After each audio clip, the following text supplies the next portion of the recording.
Te auga gailinis, te gailinis auga. Tajā pusītē, tur pa ceļa malu varēja iet tur baravikas, mēs esam lasījuši. Bet mežs jau ļoti mainās, ļoti mainās. Tur, kur es rodu mieru un gandarījumu un arī relaksējos, tas ir mežs, tā ir daba. Jā, es mainīju krasi diezgan no lauksaimnieka par izglītības darbinieku, kas man bija ļoti grūti pirmos gadus, kā jau es teicu, es vispār sēdēju kabinetā un liku kāju uz zem dibena, jo es nevarēju nosēdēt, tas nebija mans, man patikās iet pa mežu, lasīt ogas, sēnes. Vienā reizē man bija tāda doma, man ir jāuzraksta vismaz CV, kaut kur ir jānosūta.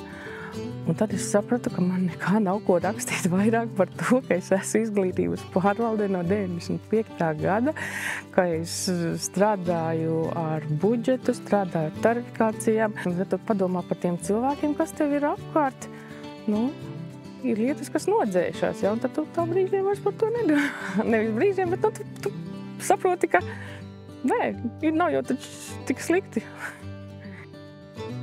Kabinetā sēžot, es varu nebraukt uz skolu, bet es jūtu to pulsu, kādā pulsē, kas kurā, teiksim, ir tā kā nevisai, ir tas, kas ir ļoti labi un par ko tu vari priecāties, jo mēs esam, man liekas, Jelgavas novadā ļoti daudz gājuši uz priekšu ar visiem jauninājumiem, ar visu, ka mēs neguļam uz lauriem, kas mums ir, mēs cenšamies skatīties, kas ir jauns, ko jaunu ieviest.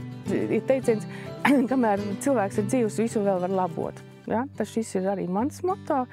Mēs varam darīt lietas, kamēr cilvēks ir dzīvs, vismaz mēģināt darīt to, ko tu vari izdarīt.